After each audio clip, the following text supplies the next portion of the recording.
Oh, for sure. See that? Yeah. He may cover that. We'll get to that. Okay. Got this one up. That one? Yeah. Page 11 of 16, guys. By now, Okay. you're probably on a second video. You Mm. probably stopped that first one at an hour, so this is probably on the second video. Mm. Blood stains were observed on the front seat cushion and seat back. The majority of the stains were on the back, on the seat back of the passenger side. Hair, long hair, bleeding over the seat.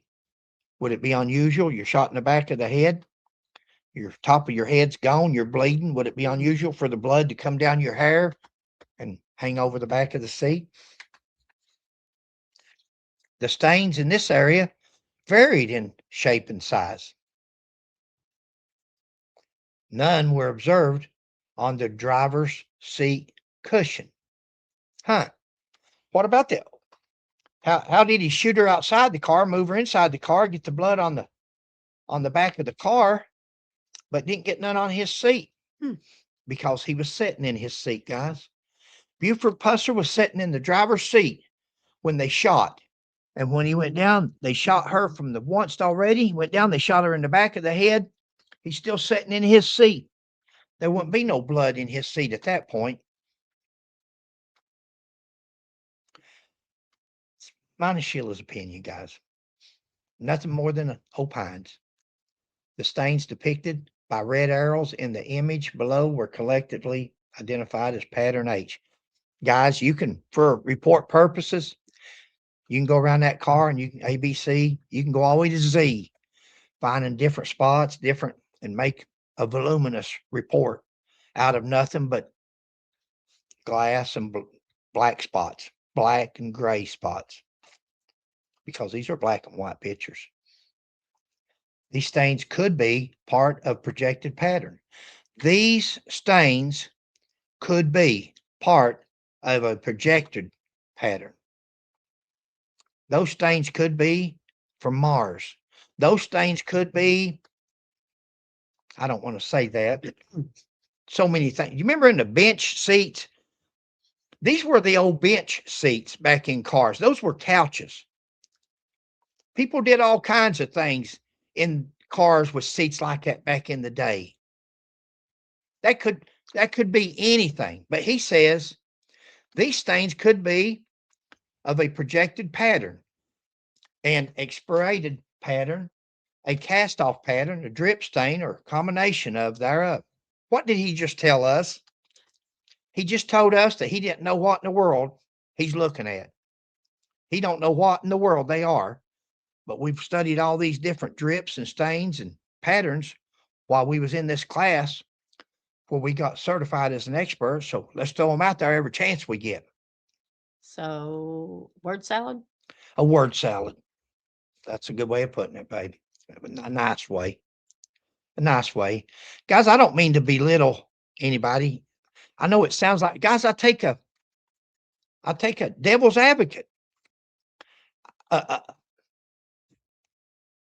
towards it. I just take a different route. These guys are accusing a dead man of murdering his wife. Is it wrong of us to ask questions of how they come up with this? These patterns were H patterns. These stains could be part of a projected pattern, an expirated pattern. But up there above, It's a cast off. large areas of staining, it says it didn't know. None were observed on the driver's seat. These stains could be part of a projected or a combination thereof. Large areas of staining were observed on the back seat and seat cushion on the front seat, depicted in the image below with yellow arrows. These are collectively identified as pattern I and are saturated stains. Well, there would probably be saturation where the blood just soaked into the seat. This guy's a pretty good, I'll tell you what, he should probably be a fortune teller, because he's looking, saturation would be something you could see from a live view from looking at the car and seeing where it's thicker at, where the blood's, but to look at a photograph, maybe I'm missing something. Maybe I'm missing something. That's pretty good from a photograph. That must have been some class that he got certified in, because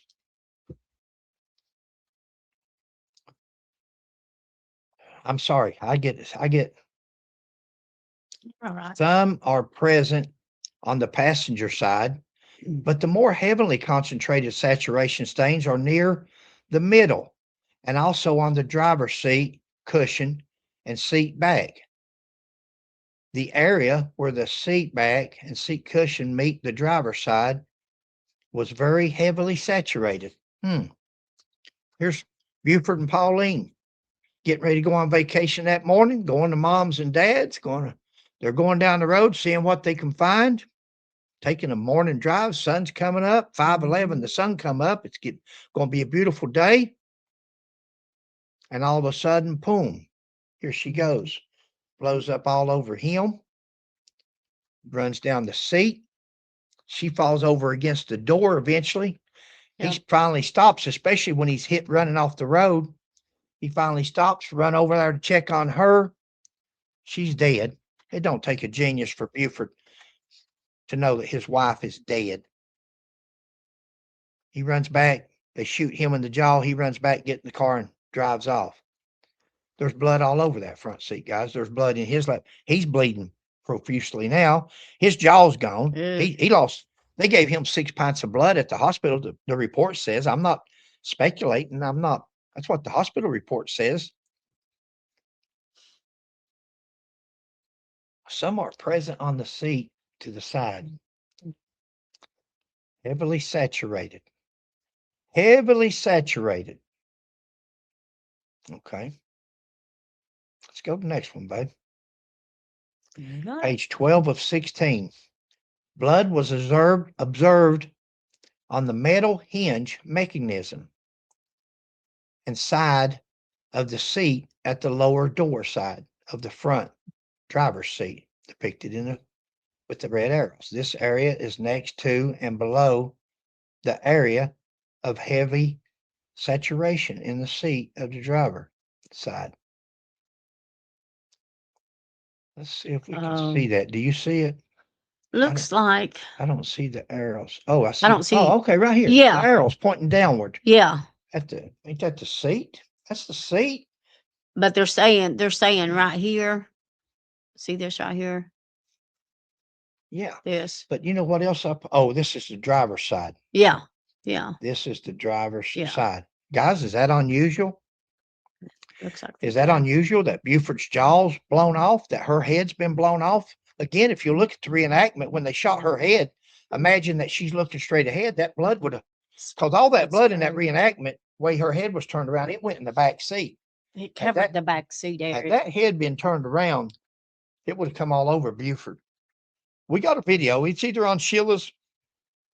I think it's on mine. On ours, yeah. Or on Fred McCoy 40. Page 13. Near circular and what's that word, baby? Typically shaped stains of varying size. Huh? Elliptically. Okay, thank you. Varying size were observed on the rear passenger side seat cushion. White box located on the seat cushion and on the interior side of the rear passenger door. The splatter stains in this area were collectively identified as pattern K and are not classified beyond splatter due to the fact that they could be the result of a number of patterns or combinations thereof. What now? He don't know, babe. He don't know. This expert witness doesn't know no more after he done all this examination than they knew on Pauline Pusser after they dug her up 58 years later and done an autopsy on her. He doesn't. Pauline Pusser was dead, been shot in the head, and she was dead. That's what they found out. He's finding out there's blood all over this car. On the back seat. And there's a white box in the back seat, and there's glass broken. Yeah. Yeah. Page 14. A dense concentration of stains was observed on the upper portion of the passenger side rear seat, rear bag. Additionally, it appears the pattern continues onto the rear window glass directly above the seat area. The blood in this area is collectively identified as pattern L. The stains on the glass appeared altered, and several are irregular in shape. Wind? That's what I would assume, babe. And that's yeah. That would be my first The thought, of passenger course. and the passenger door glass is broken out. Mhm. There's at least one bullet hole in the front windshield. The passenger driver's side windows broke out. Mhm. Again, just like the blood coming up on, good point, baby. Good point. Just like the blood coming up on the windshield, the blood that's on the back of her seat, the blood that's on her hair. Buford's flying down the road. Mm. Boys, they have blood going everywhere. What didn't blow up in her head? Mm-mm-mm. The blood flow patterns extended from the heavy, concentrated area of staining laterally towards the center of the seat and then traveling slightly downward, but nearly parallel to the ground. The flow patterns observed on the upper back seat coverage are suggestive of being acted upon by airflow, open or broken out front and rear passenger windows. Open or broken out? They're broken. They're broken out. The windows were up. You can see the glass like Sheila showed. Yeah. You can see the glass. Where it's shattered and it Yeah. still has jagged edges there. So why would you put open or broken? You can see the windows were shot out. You can tell what a blood pattern is and what it means, but you can't identify a window that's been shot out with the glass fringes still hanging out the window? Or is that exculpatory? Would that be something that you're afraid to put in your, because you're going to see what I'm talking about in a little bit. Pushing the deposited blood stains parallel to the ground. At one point, two of the flow patterns exhibited a downward change in direction. We got a regular Columbo here, guys. There's your blood. You're exactly right, Punk. See Guys, how if it you look, runs? huh? Yeah, how it runs. It goes in. Yeah. Now, does that take a expert to figure that out? Does that take an expert to figure out Pauline's head is blowing blood back off of her head onto the back seat? And when it's blowing onto the top of the back seat there, the window that's broken out on the passenger side over there is spraying it towards the driver's side. Mhm. It's spraying it towards the driver's side. What have y'all learned, guys, so far? What have y'all learned in this report so far? Let's get to the summary. Here's the summary of the report. The medical examiner report issued December the 15th, 1967, indicated Pauline Pusser was shot in the head twice. The first bullet grazed the left side of her skull and struck her in an anterior to posterior direction. The second struck essentially the same place over the left eye and created a U-shaped dissection of the skull and exited the skull at the base of the brain. Pauline had blood in her mouth, nose, and ears. Manner of death ruled was homicide. Oh. Dr. Pillar ruled it a homicide back December the 15th, 1967. But we need to dig her up. Look at her. Guys, I'm going to tell you what, Dr. Pillar was a smart man. He was smart. Now, when we first looked at Dr. Reveal's report, and you can't tell which, it looks like Dr. Pillar's report's been altered, in our opinion. There's white out or substance all over it, or it's faded, or you have to look at it and see for yourself. But Sheila and I were talking last night. This is going to be interesting to some of you. We was going to make a separate video where we show you the x-rays, but the ones of you that still following this case, you know where to go find the x-rays at. They're on several of our videos. Guys, they said Buford said his wife was shot in the forehead. We all know that at least most of the time when a bullet goes in, it goes in small and comes out large. Is it possible Is it possible? There's some smart pathologists out there. There's some smart medical examiners. There's some smart detectives. Think about it. Sheila and I went over this till early morning hours this morning, up all 2 night o'clock. long, Mhm. looking at these x-rays. Yeah. Yeah. As Sheila and I are sitting there talking, it hits us because we would also believe as firearms instructors and that the smaller hole goes in, larger hole comes out. Now you ain't got nothing but this little eye socket right here to take out that whole Yeah. eye with a bullet. Guys,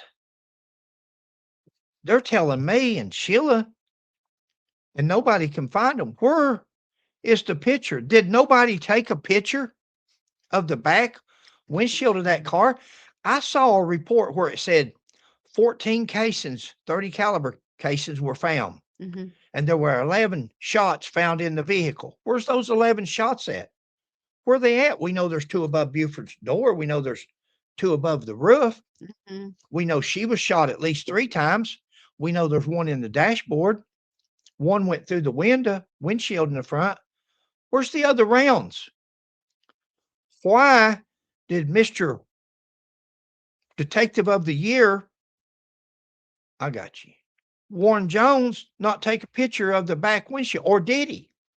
And then he figured out, hey, this is exculpatory. How would we prove this?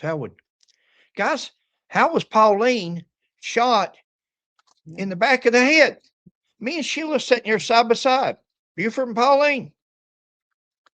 She's got 2 bullet holes in the back of her head, according to that x-ray that we saw. And then she's got another exit wound over here that went out the door. At least 3 gunshots, high velocity rounds. They're telling us that there's no pictures of the back windshield. They're telling us that the back windshield was intact. If there's no bullet holes in the back windshield, how was she shot in the back of the head? If she was shot, Uh-oh. You okay?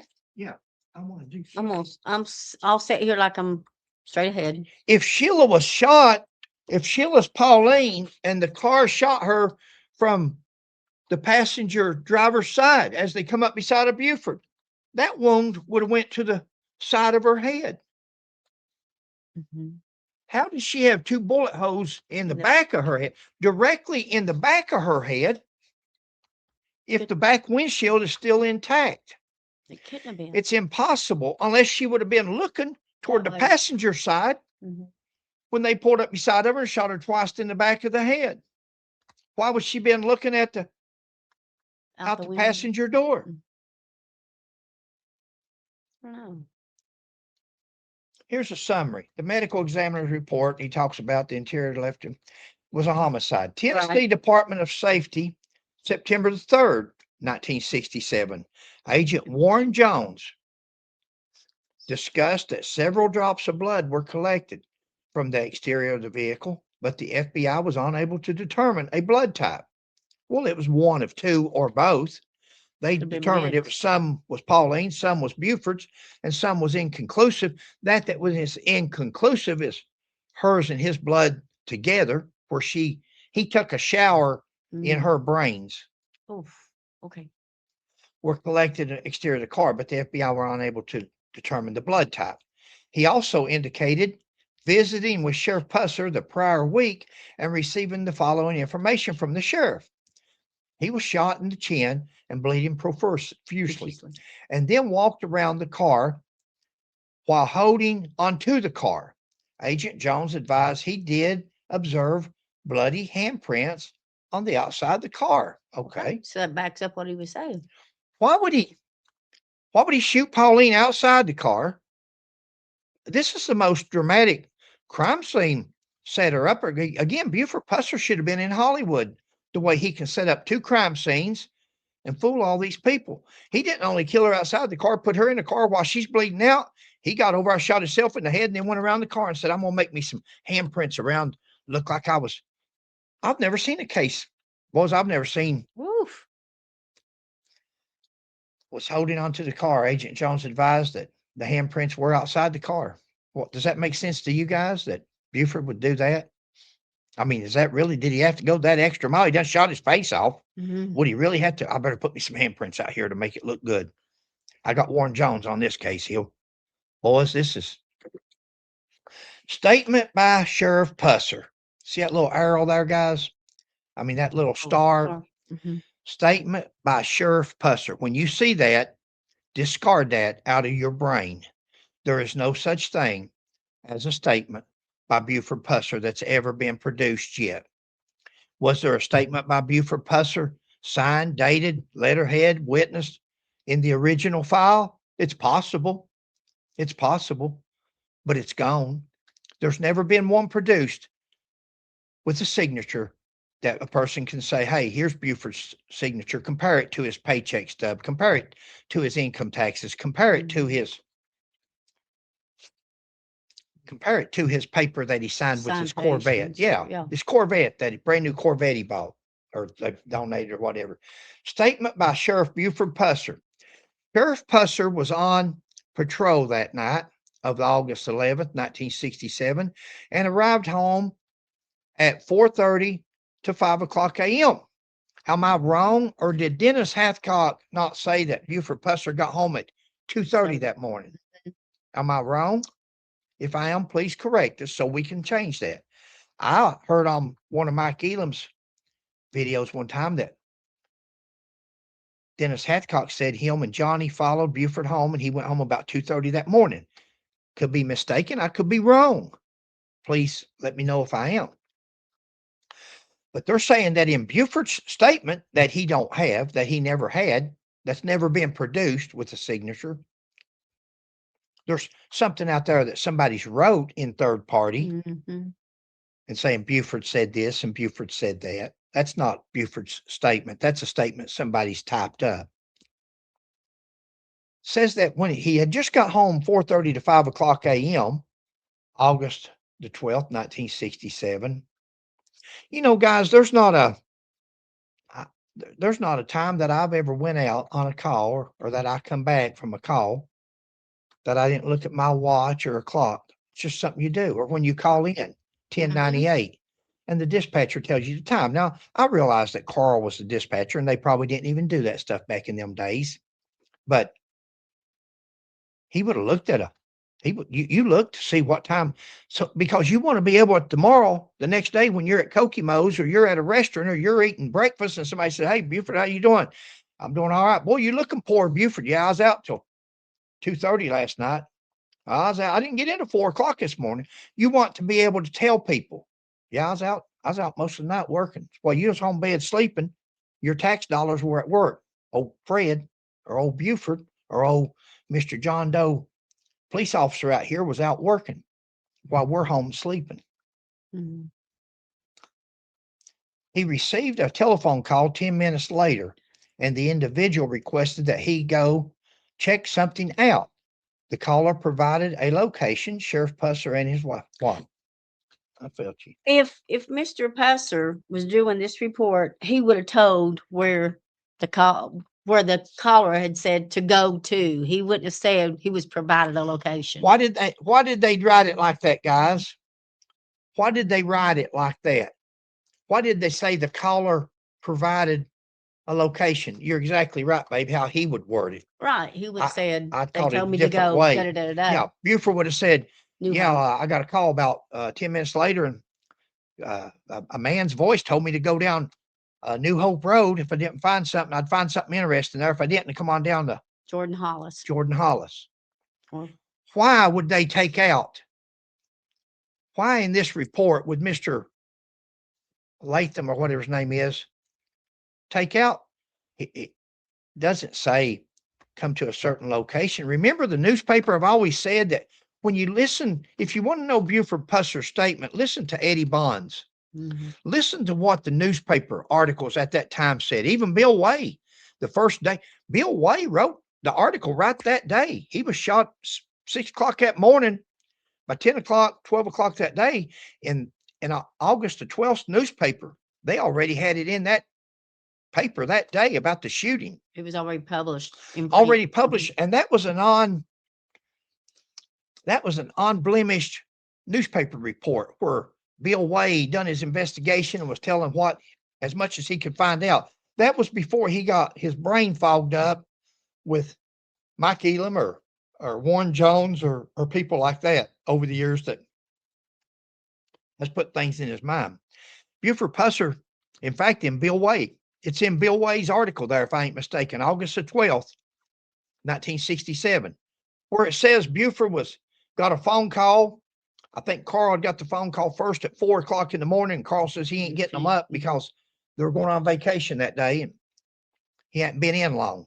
So see, we know that when they're saying here he got in at 4:30 or 5 o'clock, he didn't say that because Carl says that he got the call at 4 o'clock in the morning. So if Carl got the call at 4 o'clock in the morning and Buford didn't get in until 4:30 or 5 o'clock, Carl would just picked up the radio and said, "Hey, Buford, go down New Hope." Somebody called in and said there's something down through there. Right. Why wouldn't that have been? But see, they say Buford didn't get in till 4:30 or 5 o'clock. Well, that means he would have still been out when Carl got the first call at 4. But the caller told Buford, go down New Hope Road. Look how they wrote this report up. The newspaper says in that August the 12th report by Bill Way, he says Buford was told to go down New Hope Road. He'd find something. If he didn't find it, Go on down to Jordan Hollis. guys, you had a narrative here. Yeah. And they're trying to reach their narrative. And they don't want to put something in this narrative that may be able to be proved wrong later. Well, we just did. We just proved that he didn't. That Dennis Hathcock was probably right. Buford probably got home about 2:30 in the morning, because if Buford would have still been out at 4:30 or 5 o'clock in the morning, there wouldn't have been no reason for Carl not to holler at him. And instead of him saying, I didn't want to get Buford up, I knew they were going on vacation. Doesn't make sense. Just wait till you hear the next line. Sheriff Pusser and his wife, Pauline Pusser, loaded into his police vehicle. Loaded. Me and Sheila got in the car. We took off towards. We jumped in the car. We jumped in the car. We ran to the car. We did. Loaded. Why would they put loaded? Why's that loaded? That's a loaded word there, guys. That's loaded. They put loaded because Mike Elam's also told them that LaVon Plunk heard a shot and she took off. Now, she didn't even care enough about her best friend in the whole world to call and say, hey, somebody needs to go check out Pauline. I heard a gunshot there. This anonymous call. Nobody knows who I am, but go check on her. She never reported nothing. She went home, went to bed. That's not true, because Sheila Plunk says her mother was home with her all night, her and Ricky. Mm-hmm. So she was home. Mike Elam had the chance to talk to her on the phone. He never asked her about that. Well, what's this about you and you hearing a gunshot? He never even asked her. Loaded her in the car. So they put that loaded word so in case it comes out later on that something happened and Buford did kill her at home and happened to take her out there and dump her, they could use that word right there. Well, we put loaded. He loaded her in the car. They didn't load nobody. They went and got in the car and went on the complaint. Into his patrol vehicle. Baby, you got anything? No, that sentence does not make sense. And responded to the area. Sheriff Pusser advised that as he approached a bridge, he slowed down, and when he did, that a vehicle pulled up beside him and began shooting into his vehicle.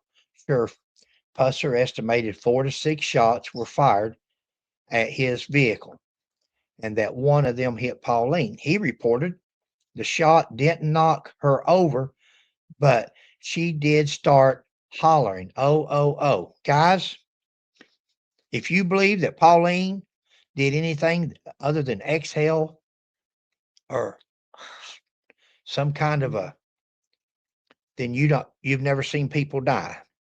You've never seen it. When you're shot in the back of the head, you don't go, oh, oh, oh. Oh, Buford, I think I'm going to have a headache. Half my skull's gone. Oh, I'm hurting. Oh, I feel you, baby. But I mean, that's how stupid. This is a stupid report. Mhm. Oh. Did Buford say she said, oh? Or is that somebody that wrote this up, guys? Remember, Buford don't have a statement. Buford knows his wife. Her brains just went all over him. Yeah. Watch the demonstration, the reenactment. Those dummies, those bodies are 95% accurate to brain scale, blood splatter. Watch that, and then you tell us if you think Pauline said anything. Pauline went to heaven at that moment. Pauline was dead at that moment. She's in the bosom of Abraham. She took her last breath. Buford Pusser advised to approach the bridge. He reported that shot knocked her over. Hollered, "Oh, oh, oh." The sheriff accelerated and drove down what was determined to be 1.9 miles. The sheriff, Buford says in his own voice to Eddie Bonds, "I gunned it. I gunned it. Leaned over in the seat and gunned it." He took off. He thought he'd lost him, he said. Can you imagine a gravel road and all the dust behind you? It looks like Batman and Robin. Remember when they had that little smoke screen they'd put up behind them and you'd lose ever who was chasing you? They didn't know Buford had cut off. The dust was so, they didn't know he cut off at the cemetery until they went on by, and all of a sudden it cleared up. They said, "Whoa, he must be behind us." They turned around and went back. The sheriff accelerated and drove what was determined to be 1.9 miles based on cartridge case placement between scenes. Placement. Cartridge case placement. Somebody placed the cartridges there. How about cartridge case locations? Mm-hmm. Why did we put placement? Because somebody That said, sounds. huh? That sounds like it was placed. That's what they want it to sound like. They want it there. to sound staged. It's a Yeah. staged scene. So in order for it to be a staged scene, somebody had to place these empty casings on the highway. Based on the cartridge case placement between scenes, Mhm. based on the cartridge case location between the scenes, before stopping to check on Pauline, he indicated she was gurgling. Possible, and sounded as if she was choking. Boys, when you're shot and your brains are gone. He observed that she was bleeding from the face and part of her head, no doubt. No doubt. Sheriff Pusser was concerned that she was choking to death, so he stopped the vehicle, kicked his door open, and turned Pauline's head to face him. He could see blood coming from her head and mouth, and that at that time, the blue Cadillac car pulled up beside him, and at least one occupant of the vehicle started shooting at Sheriff and Pauline. Sheriff Pusser advised that he was looking directly at Pauline when she was struck again by a bullet to the forehead. At this time, he was trying to pull her towards him and take cover. He was then hit by a bullet in the left side of his jaw and knocked him down. He got back up after the shooting, stopped, and exited the vehicle. He went to the back of the car near the trunk and proceeded to the ditch on the passenger side of the vehicle. Guys, if this is the report, where'd he take off running after the car, plumb across the road, and grabbed the guy's barrel of the gun? He grabbed the guy's barrel of the gun. The gun was jammed. The car turned off, and he had to restart the car. Why do we see a different statement every time we? After that, he got back in his vehicle. At that time, Pauline was lying in the seat with her head towards the steering wheel. He straightened her up and put her head against the passenger side window. And that's what we see where she bled out.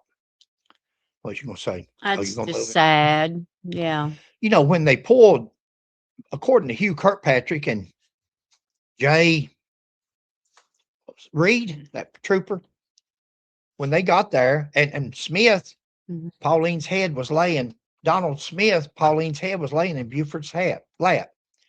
And he was told Buford to get out. He was trying to get Buford out of the car, and Buford wouldn't get out until they took care of his wife. Mike Elam or Michael Parsons, somebody wrote up in a report and said, Buford refused to get out of the car. Buford refused to get out of the car. Wow.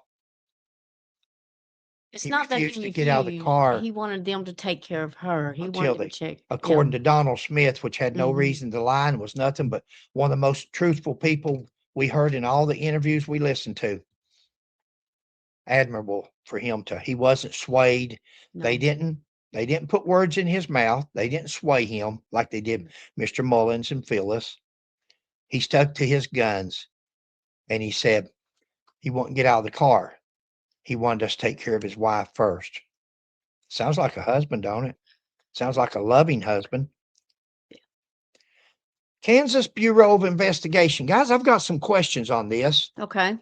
Forensic laboratory report, bloodstain pattern analysis. Corey D. Latham, Kansas City Investigations. Now, from what I understand, this guy works for the Kansas City Police Department, Kansas City Department of Investigations Bureau, whatever it is. He works there. Now, if this man is doing private work, if he's doing private work for the state of Tennessee on blood splatter, he's sending this stuff to the laboratory in Kansas City. And he's charging Tennessee. I'm just asking this as a question because I don't know. But if he's charging this through his company, because he's an expert witness, so he has his own company. He does this stuff for court, but he's sending this blood stuff to his lab that he works for, that he's a police officer with. Who's paying them? If this is a job that he's working, he's getting paid through the state of Tennessee to investigate this, and then he takes his blood work and sends it to the forensic laboratory in Kansas Bureau of Investigation. That's the state. The tax people in Kansas are paying them to do these testing that they could be doing their own. I know in Kentucky, rape kits and DUIs, everything's so far behind. It used to take, I don't know what it is now, but used to take forever to get a BA back. I can imagine being me waiting on a BA or a rape kit to come back. And they tell me what's taking so long. And they say, well, we're doing a report. We're doing some work for expert witness down here. He needs it for him. Did he reimburse the state of Tennessee, the Kansas City Bureau? Did he reimburse them with this check, whatever he got paid for his investigation and his report? Did he reimburse them for the testing that they done on any blood or anything at all? Because the reason I'm asking this, when they were at the shooting range that day, when they were doing their so-called reenactment, shooting guns from tripods, shooting sponges soaked in fake blood, when they were doing that, the first thing they did is made a disclaimer. We're not associated with any police department. Well, yeah, you are. There's Kansas. You're Kansas City Bureau of Investigation. You work for them. This testing cannot achieve absolute accuracy. However, this testing was conducted in the safest and most accurate manner possible, consistent with the scientific method. All opinions expressed in this video are solely those of the on-site medical and ballistic experts and do not represent the views of any agency, organization, or affiliated entity. Unless I misunderstand something.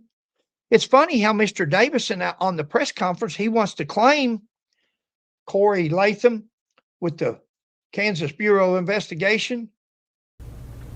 Kansas Bureau of Investigation Special Agent in Charge, Corey Latham, says that, whatever he said, stage scene, or whichever one said it was a stage scene, but he wants to mention it. Mr. Davison mentions Kansas City Bureau of Investigation or whatever departments these people with.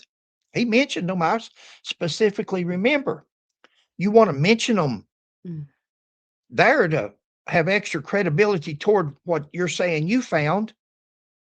But when they're at the shooting range and stuff, they want to put out a disclaimer. We're not associated with any law enforcement entity.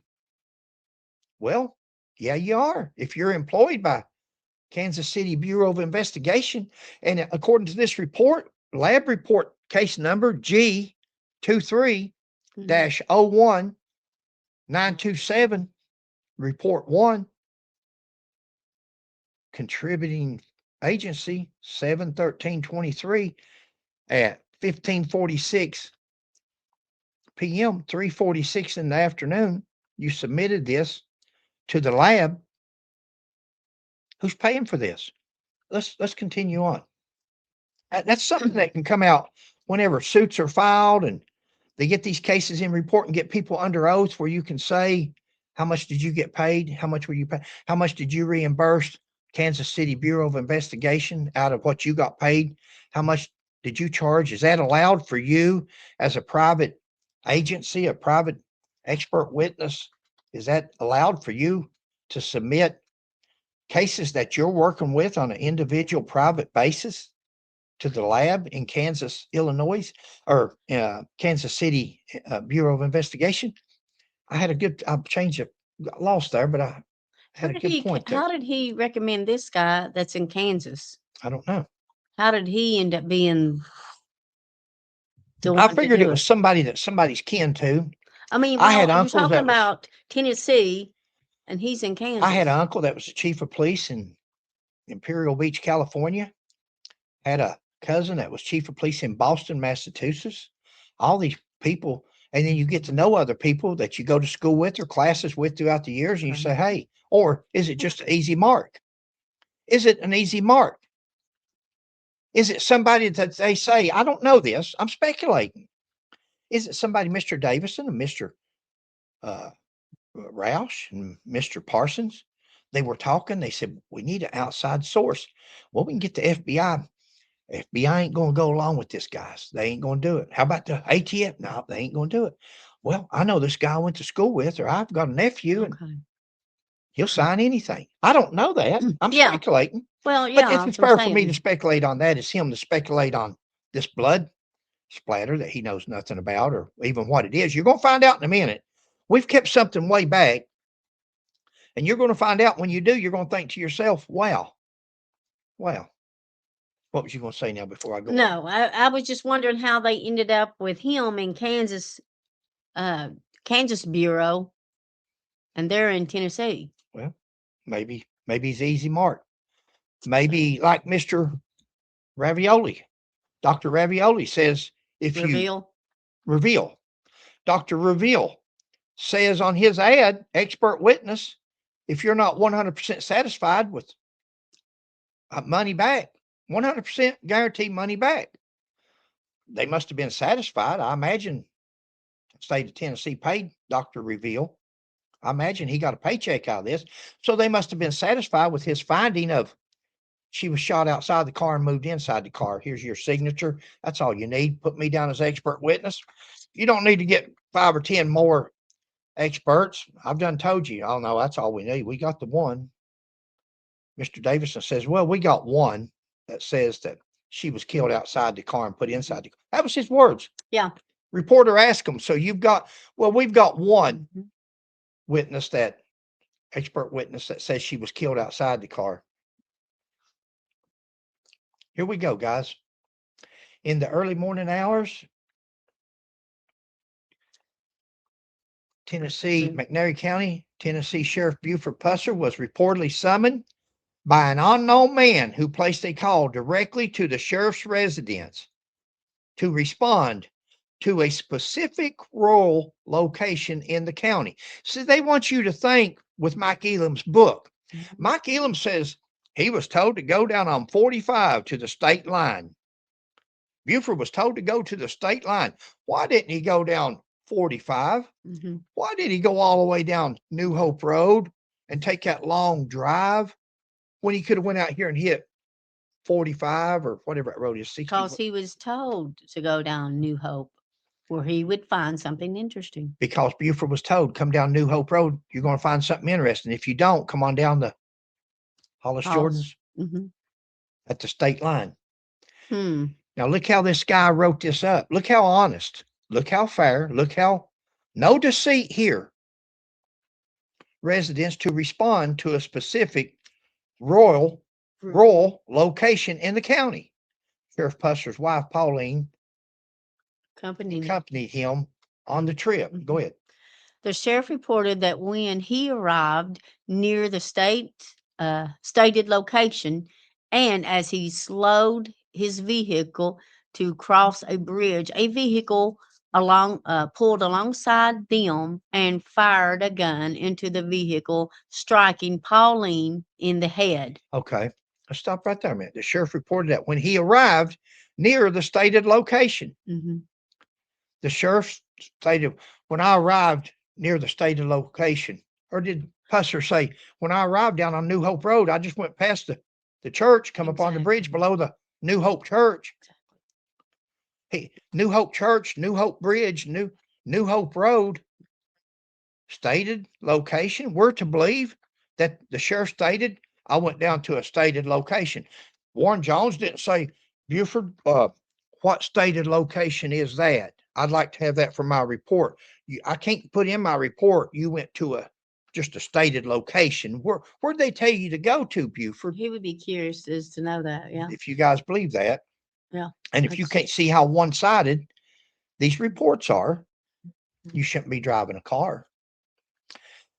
And right here, I believe, Mhm.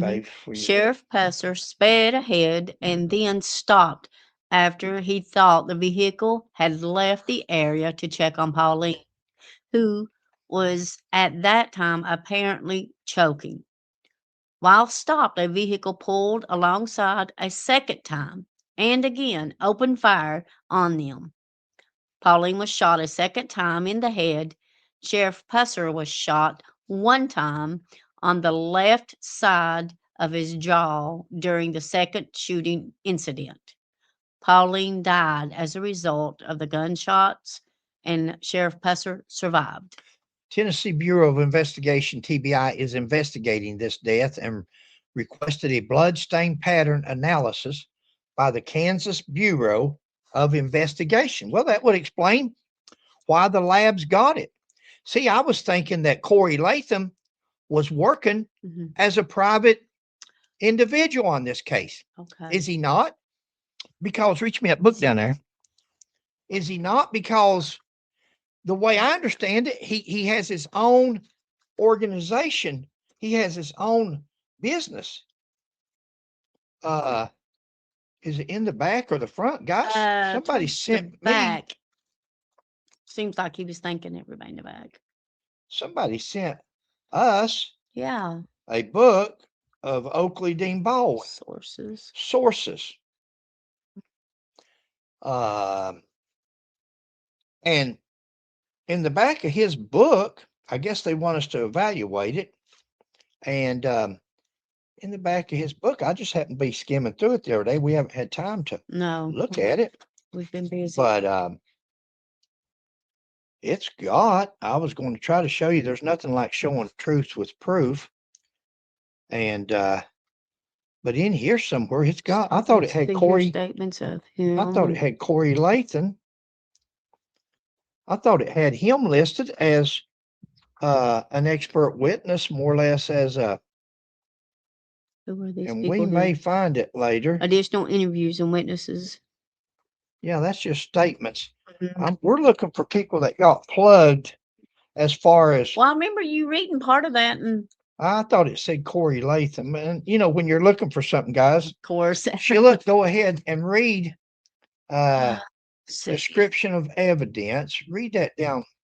Just what I've got in the yellow. The examination start date was 7/13 of 23. Examination completion date was 7/27 of 23. Under the description, it says DVD, BPA reports and photos from Tennessee Bureau of Investigation. Lab item 1 was submitted to evidence in a manila envelope. Sorry, I can't. There you go. Sealed with red evidence tape containing one DVD labeled Tennessee BPA. The contents of the DVD were provided to SAC Latham via email and TBA ASAC Michael Parsons. The individual files consisted of the following. Okay, now wait a minute. Item 1 was submitted to evidence in a manila envelope sealed with red tape containing the DVD. of the content. Okay, that what was on the DVD. Guys, we'll find that, and when we do, we'll let Sheila put it at the back of Corey Latham, Okay, I knew you'd find it. which I've got to face it that way. Yeah. This is Can you point? Oakley Dean Baldwin's Mhm. book.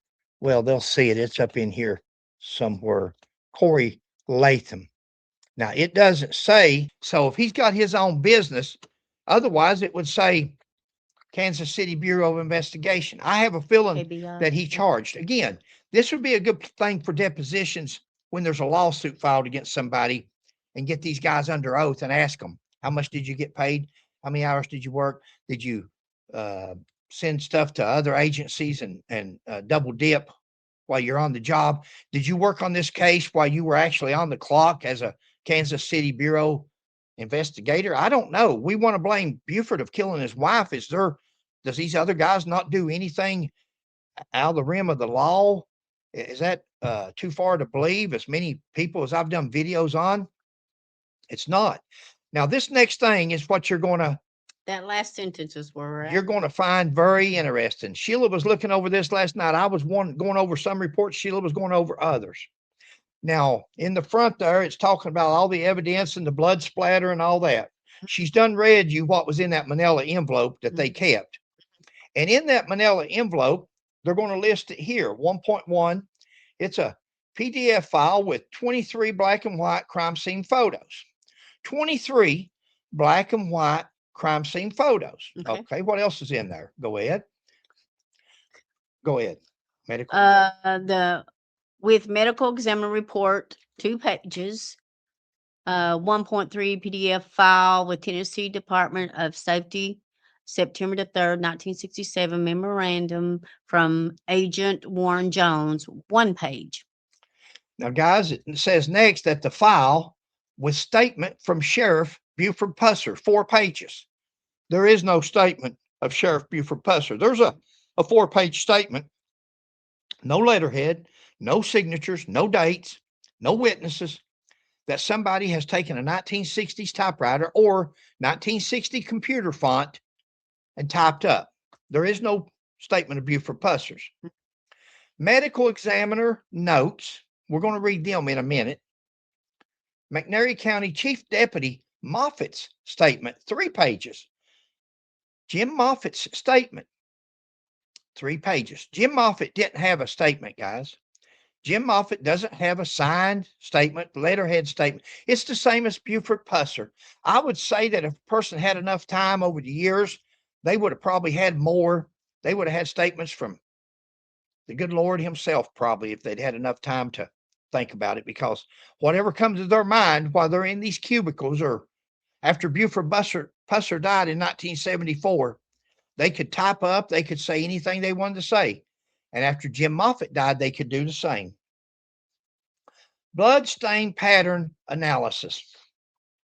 Blood stain pattern analysis is defined as, now this is a filler. This is a filler. We're getting ready to go into our 3rd video. I hope I get this. I'll tell you what, you read that filler yourself. There's nothing important in that yellow part there. Okay. There's nothing important there. It's a filler. Okay. This is how you come up with a voluminous Word file, salad. a word salad. Let's look down through here and see what these are. Oh, these are words. These are slogans. And they're defined. They've been defined. But look here in the E's. In the E's, you don't see that word. What was that word a while ago? Elliptical. Elliptical, guys. Okay. You don't see elliptical there that says oval shape, or having a double meaning of come up with your own conclusion. They don't define elliptical there. That would have been a good word to have there, because it's an unusual word, at least for me. But they didn't want to put elliptical because it means a circle that's spread out a little bit, but it also means that a shorthand for use your own opinion. They didn't put that. They didn't want you to see that definition, in my opinion. Could be wrong. But all we got here is words and definitions. Look at that. 2 or 3, 4 pages of words and definitions. And then we come up on this. We got 1 minute to go. I'm going to leave you with this, but you'll want to come back. Okay. Limitations and assumptions. When compiling this report, I have made the following assumptions. So he's going to make some Assuming. assumptions. He's Mhm. going to give his opinion, like Okay. Dr. Opine did, whatever his name is. Reveal. Listen to this real good, because then this video is going to stop and it's going to be concluded. When compiling this report, I made the following assumptions. All the reddish brown stains depicted in the submitted photographs, which have the appearance and context consistent with blood, is in fact blood and will be referred to as such for the purpose of this report. Wow. Did All- you catch that? All the reddish and brown stains. Go ahead, babe. Tell them. Did you all catch that? If it's black and white photos, how could it be reddish brown?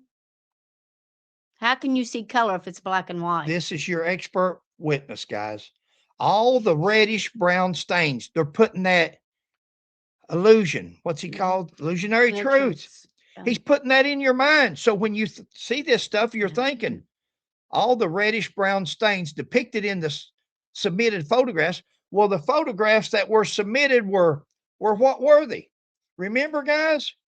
Way up through here, but the photographs that were submitted were On- 23.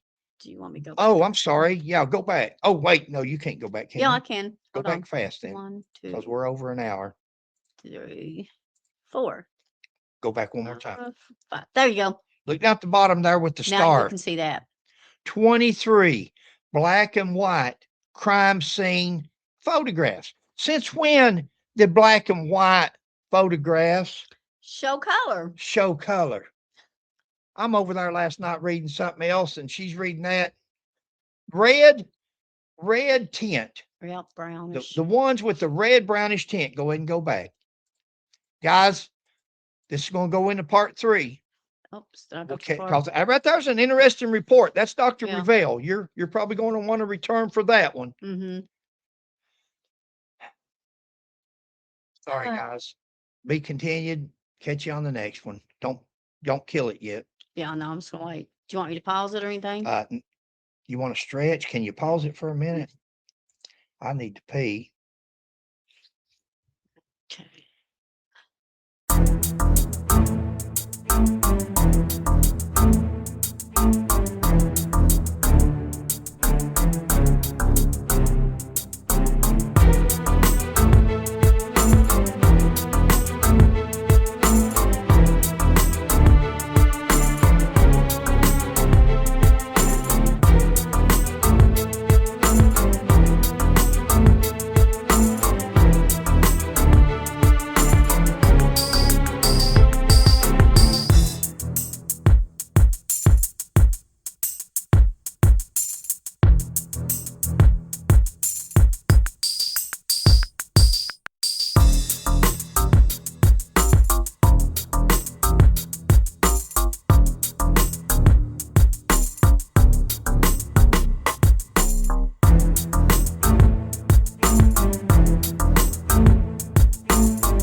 Guys, we hope you're doing well.